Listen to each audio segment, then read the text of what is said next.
우리 출애굽기 3장 4절부터 10절까지인데 우리 오늘 본문 말씀이 4절하고 5절만 보도록 하죠. 제가 오늘 말씀 전하는 게 거기에 집중이 되어 있으니까 3장 4절과 5절 2절만 보겠습니다. 우리 같이 봉독하죠. 자, 시작.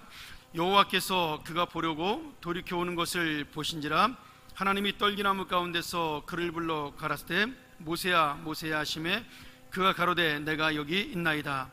하나님이 가라사대 이리로 가까이 하지 말라. 너의 선 곳은 거룩한 땅이니 내 발에서 신을 벗으라. 아멘. 오늘 저와 여러분이 나눌 귀한 말씀, 우리 지난주에 이어서 모세의 부르심을 받는 장면인데요. 링컨 대통령이 그런 말을 하지 않았습니까? 자기 나이가 40이 되면 그 얼굴에 책임을 져야 된다, 그런 말을 했습니다. 제가 처음에는 그 말 뜻이 뭔지 몰랐는데 아마 그 말 속에는 그 살아온 인생이 40년 동안 살았으면, 예전에는 굉장히 오래 산 거니까, 지금이야 뭐 40년이라 봐야 젊은 나이지만 그 당시는 오래 산 나이니까 아마 그 인생에 살아왔던 그런 연륜들이 얼굴에 나타난다고 생각을 해서 그렇게 이야기를 했던 것 같아요. 제가 요새 이제 50이 중반대가 돼가면서 제 얼굴은 과연 내 인생에 맞는 얼굴인가에 대한 그런 고민들을 하게 됩니다. 지금은 뭐 성형술이 발달하고 뭐 미용술이 발달해서 50대가 된 사람도 뭐 30대로 만드는 그런 얼굴도 있지만, 그거보다 중요한 거는 제가 볼 때 하나님이 우리 인생을 어떻게 인도하셨는가에 대한 그런 깊은 연륜과 성숙이 있는 그런 얼굴이 됐으면 좋겠다라는 생각이 듭니다. 오늘 모세를 보면서 그런 생각을 하게 됩니다.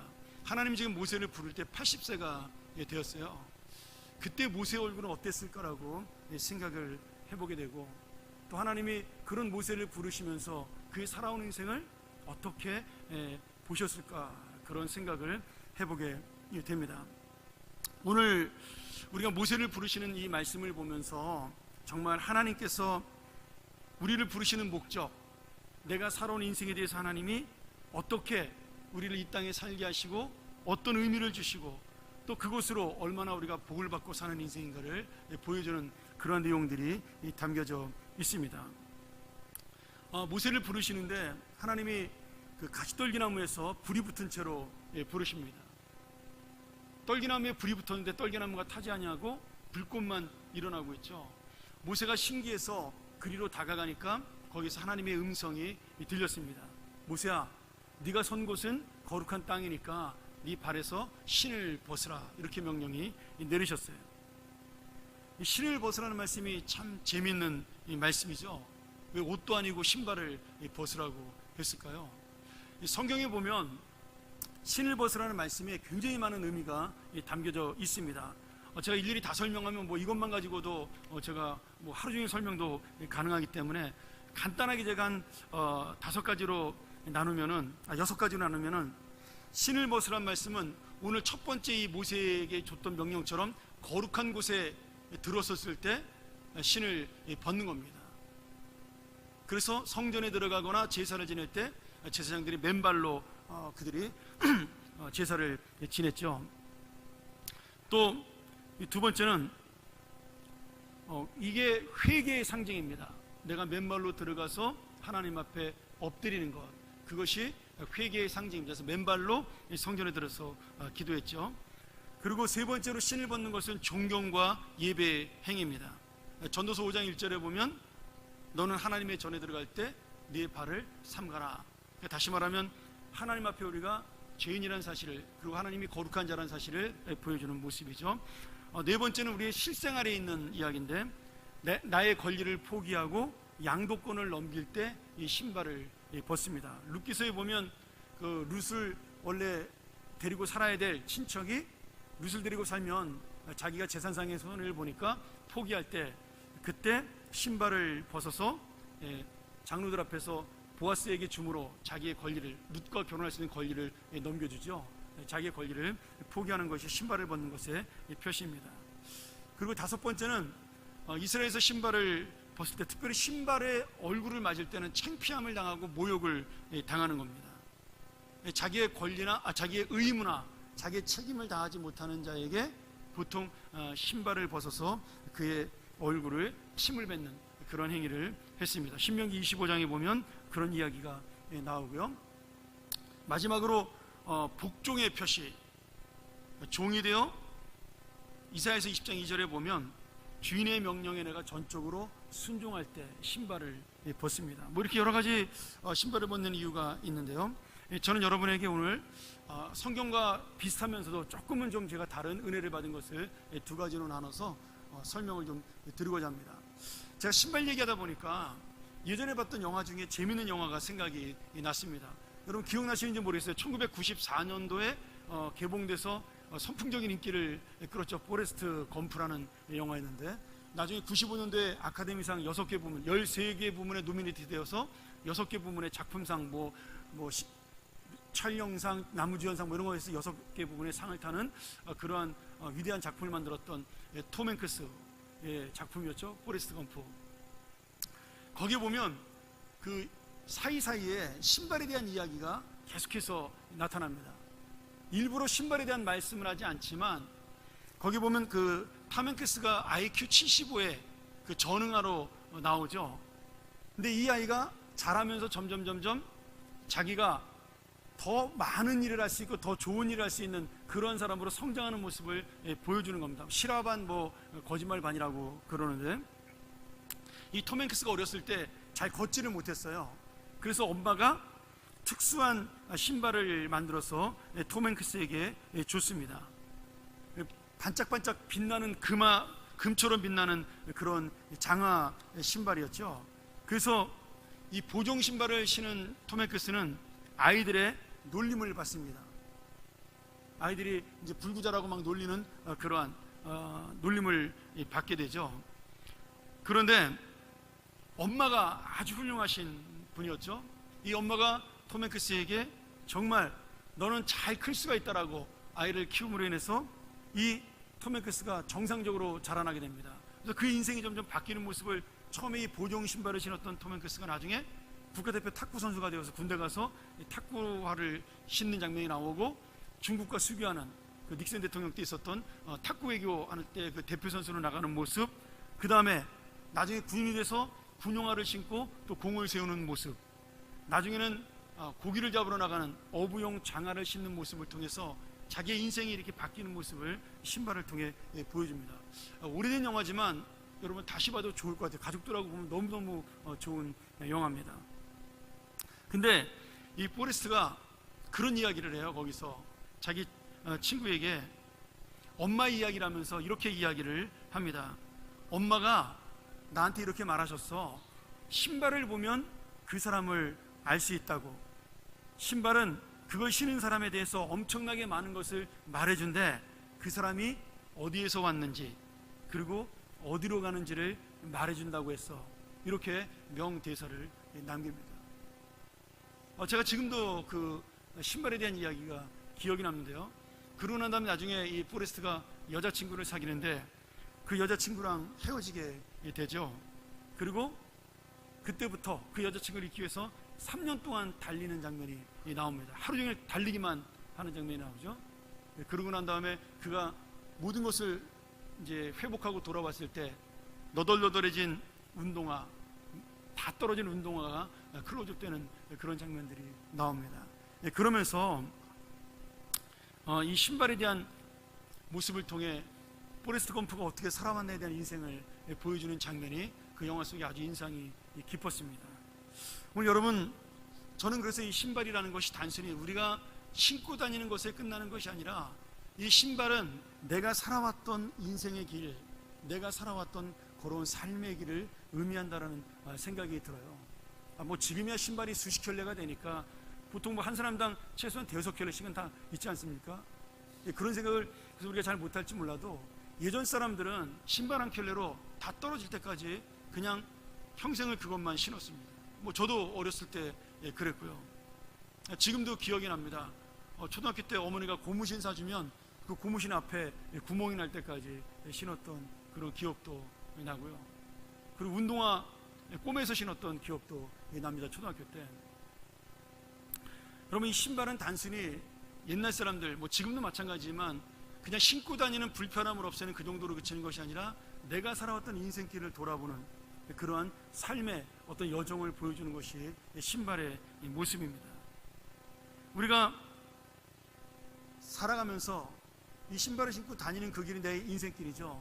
그래서 밖에서 집에 돌아온 사람은 문 앞에 신발을 가지런히 벗어 놓습니다.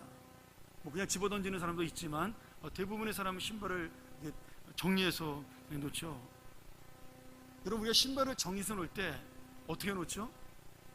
반대로 이렇게 놓습니다. 나갈 때 잘 나갈 수 있도록.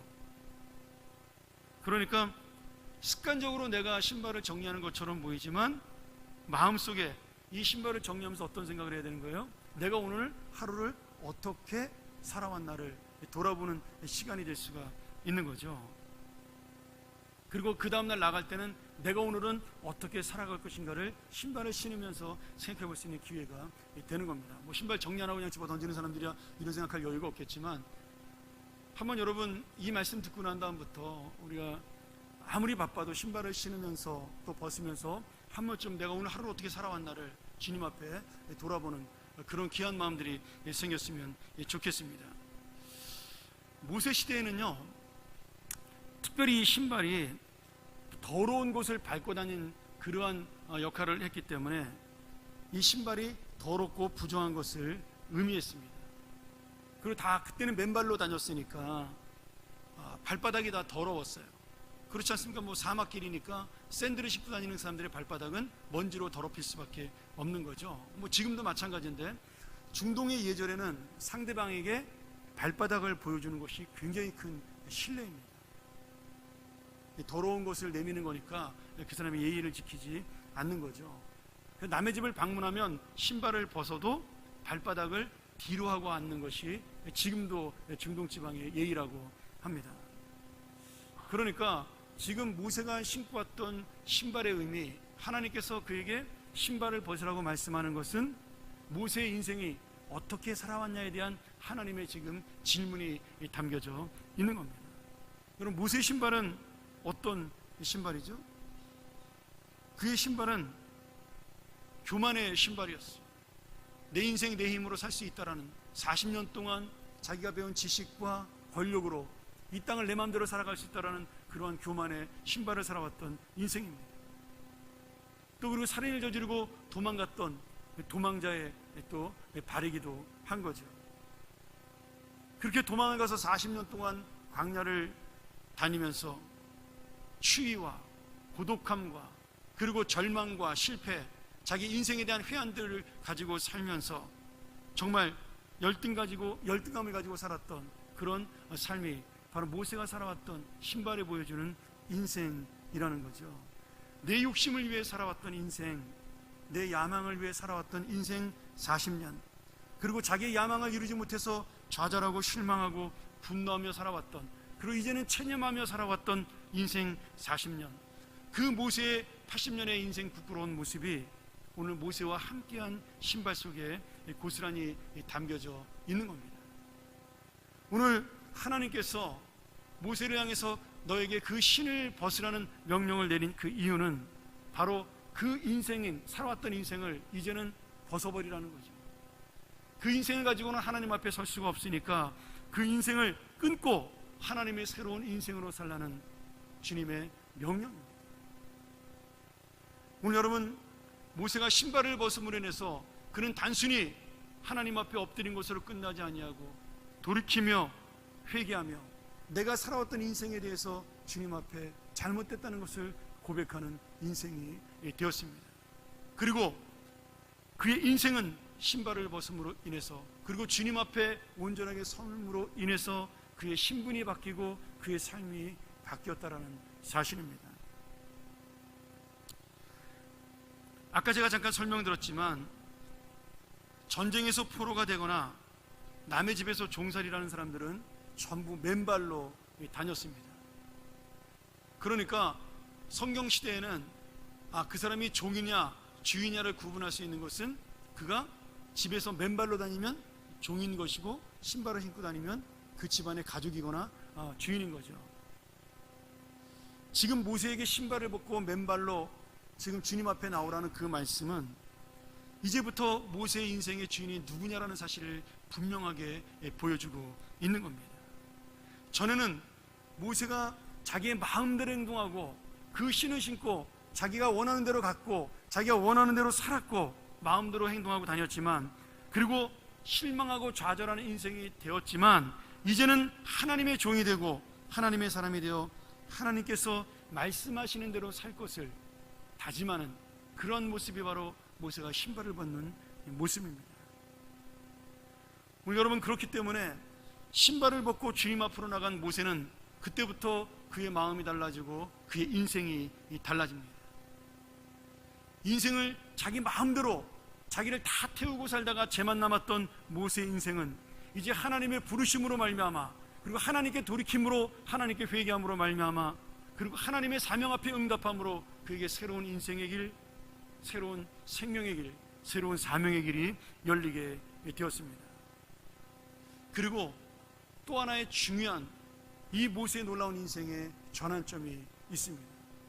여러분, 우리가 하나님을 만난 것으로 큰 복을 받은 인생이 되었습니다. 지금 모세도 마찬가지죠. 모세는 신발을 벗은 것으로 하나님을 만나게 됩니다.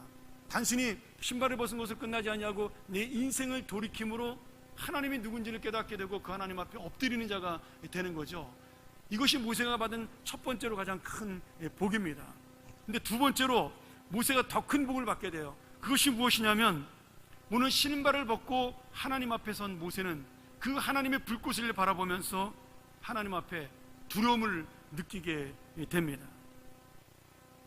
단순한 두려움이 아니라, 무서움이 아니라 하나님을 경외하는 마음을 갖게 된다는 거죠.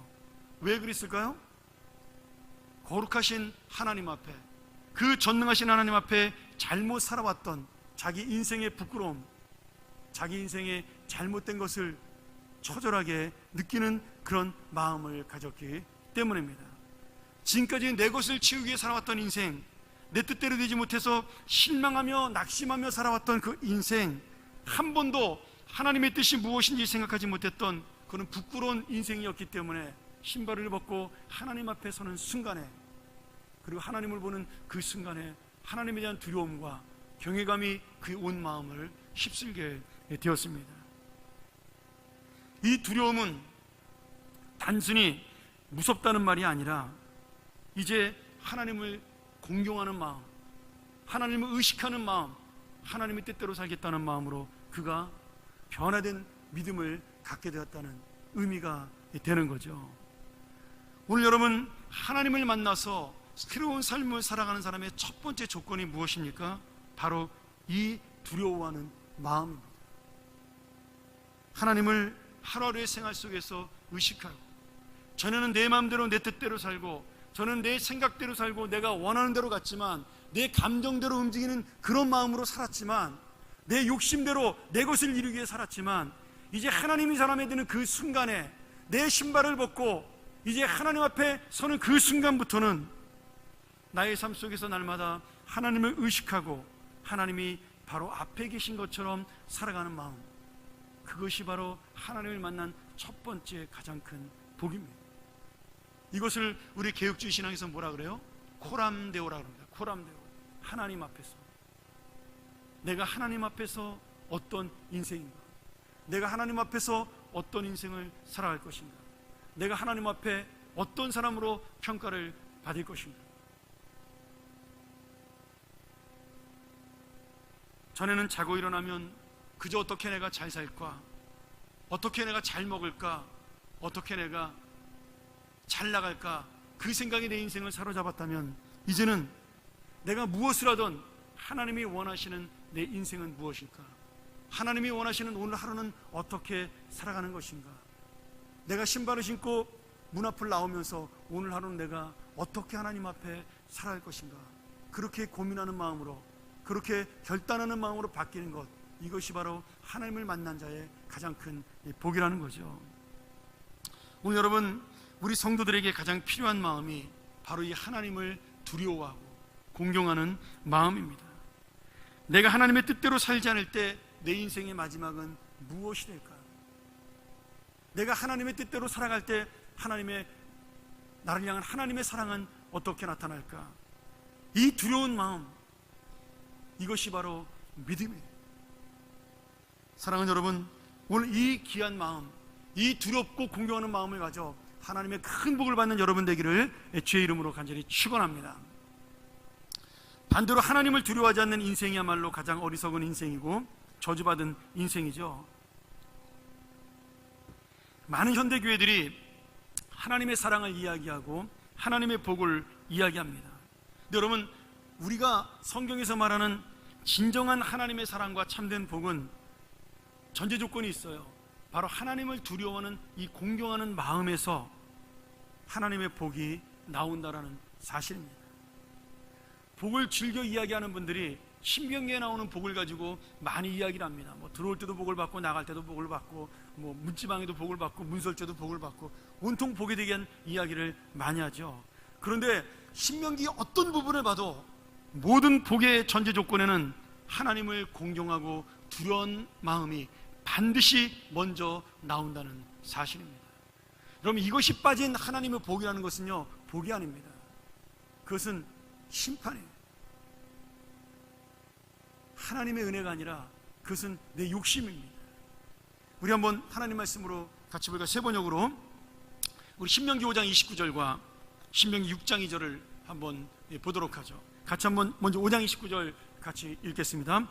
그들이 언제나 이런 마음을 품고 나를 두려워하며 나의 모든 명령을 지켜서 그들만이 아니라 그 자손도 길이길이 잘 살게 되기를 바란다. 여러분, 그렇습니다. 하나님의 복은, 이 잘 살게 되는 은혜는 바로 이 두려워하는 마음에서 나오는 겁니다. 자, 6장 2절 한번 더 보도록 하죠. 자, 같이 읽습니다. 당신들이 주 당신들의 하나님을 경외하며 내가 당신들에게 명한 모든 주님의 규례와 법도를 잘 지키면 당신들과 당신들 자손이 오래오래 잘 살 것입니다. 여러분, 잘 사는 복의 전제 조건이 뭐예요? 하나님을 공경하는 거예요. 경외하는 거예요. 우리가 이것을 빠뜨리고 하나님의 복을 얘기하는 것은요, 가장 어리석은 사람들입니다. 하나님을 두려워하게 되었을 때 모세의 인생이 바뀌게 되었습니다. 그 하나님의 그 사랑을 두려움으로 모세가 받았을 때 그는 복을 받는 인생이 되었습니다. 그리고 자기가 받은 그 복된 인생을 자기의 후손들에게 전해주게 된 것이죠. 그것이 뭐예요? 신명기라는 말씀입니다. 오늘 여러분, 하나님의 사랑은 너무나 우리 인생의 귀한 은혜지만 이 하나님을 향한 두려움, 곧 하나님을 경외하는 마음이 없는 그러한 사랑은 가짜 신앙입니다. 부부간에도 사랑한다고 말하면 서로 존중하지 않으면 결코 오래가지 않습니다. 그리고 그 사랑은 이기적인 사랑이죠. 찔리네요. 여러분, 존중하지 않는 사랑은요, 사랑이 아니라 아집입니다. 이기심입니다. 사랑은 그 사람이 원하는 것을 하는 게 사랑이지, 내가 원하는 것을 그 사람에게 줘서 내가 기쁨을 얻는 것은 사랑이 아니에요. 오늘 여러분, 주님이 원하시는 사랑이라는 것이 무엇이에요? 주님이 원하는 뜻을 우리가 이루는 것입니다. 오늘 여러분, 이 존중하는 마음, 그것이 바로 하나님을 향한 공경입니다. 모세처럼 오늘 두려워하는 마음을 가지고 나가는 것, 그것이 믿음이고요, 이 공경하는 복을 가지고 나가는 것, 그것이야말로 참된 복을 향하여 나가는 인생입니다. 이게 하나님의 마음을 아는 거죠. 자, 말씀 한번 제가 이야기 안 하고 정리하도록 하죠. 제가 책을 보다가 재밌는 글을 하나 읽어서 여러분에게 전해드리고 마치고자 합니다. 옛날 어떤 마을에 그 홀어머니를 모시던 딸이 가난한 고향에서, 그 고향집에서 먼 곳으로 시집을 가게 되었습니다. 워낙 먼 곳으로 시집을 갔으니까 예전에 우리 할머니들, 저희 할머니도 친정집에 15년 만에 갔다고 그러셨으니까 걔 한번 가게 되면 어렵잖아요. 그 당시에는 차도 별로 없고 그러니까 걸어가야 되는데, 먼 곳으로 시집을 보낸 친정어머니의 마음은 딸이 어떻게 지내나 타들어가는 심정으로 안쓰럽게 사는 거죠. 또 홀로 사는 엄마에 대한 이 마음, 내가 어떻게 엄마를 보러 가야 되는데 우리 엄마는 어떻게 사시나, 그런 걱정하는 마음이 정말 서로 간절했습니다. 그렇게 항상 무거운 마음으로 이 엄마가 우리 딸은 어떻게 살까 그렇게 밭에서 일을 하며 살고 있는데 어느 날 집에 돌아와 보니 시집간 딸에게 편지가 왔다는 반가운 소식이 오게 되었습니다. 어머니가 그 편지를 받고 너무나 반가워했지만 주변 사람들은 이상하게 생각을 한 거죠. 왜냐하면 이 집은 너무나 가난했기 때문에 딸에게 교육을 한 번도 시키지 못했으니까 이 딸은 글을 모르고 시집을 간 겁니다. 사람들이 다 이상하게 생각을 하는데 펼쳐본 편지를 보니 아니나 다를까 거기에는 글씨가 없고 그림만 있었습니다. 그 그림 속에는 우리 한번 보여줄까요? 연기가 피어오르는 굴뚝이 있었고 헐헐 날아다니는 새 한 마리가 있었어요. 이 편지를 같이 보던 다른 동네 사람들은 이게 무슨 뜻이냐 어리둥절해 하는데 어머니는 그 그림이 그려진 편지를 부둥켜 안고 울기 시작을 했습니다. 영문을 모르는 동네 아주머니들이 그 이유를 묻자 어머니가 그 눈시울을 붉히면서 이렇게 이야기를 하는 겁니다. 우리 딸이 자기 마음을 나한테 보낸 거야. 엄마를 만나러 가고 싶은 마음이 굴뚝 같은데 나는 고향에 갈 새가 없다라고 그렇게 편지를 보낸 거야. 이렇게 해석을 한 거예요. 오늘 여러분, 진실함이 있으면 마음이 통합니다. 간절함이 있으면 그 간절함은 서로를 알아볼 수가 있는 겁니다. 내 신을 벗으라는, 그래서 너의 인생을 새롭게 세우라는 주님의 진실한 마음, 모세를 향한 그 주님의 진실한 사랑과 그에 대한 기대가 모세의 마음에 전달이 되었습니다. 그래서 주님은 그에게 딱 신발을 벗으라는 한마디만 했지만 모세는 그 한마디를 통해 자기의 인생을 주님 앞에 맡기는 그런 놀라운 사명자가 된 것입니다. 사랑하는 여러분, 우리는 인생의 복을 받고 사는 사람들이죠. 이미 주님의 복을 받고 그 놀라운 새로운 생명을 얻은 자가 되었습니다. 저는 우리가 살면서 이제는 그 주님의 마음을 좀 아는 그런 간절한 심정, 주님의 그 진실한, 우리를 향한 신실한 사랑을 하는 그 간절한 마음이 주님과 우리가 함께 통하기를 소원합니다. 오늘 신을 벗으라는 말 한마디에 그 모든 것을 깨달았던 모세처럼 오늘 우리의 마음 속에도 정말 나의 인생의 복은 무엇일까? 내가 어떤 마음을 가지고 살아가는 것이 하나님이 원하시는 마음일까? 나를 조금 더 내려놓고 주님의 뜻을 바라보고 내 욕심과 내 감정을 조금은 죽이고 하나님의 그 마음대로 살기를 원하며 내가 희생하고 내가 좀 헌신하여 내가 좀 손해봄으로 이 땅에 하나님의 뜻을 밝히는 그러한 사람.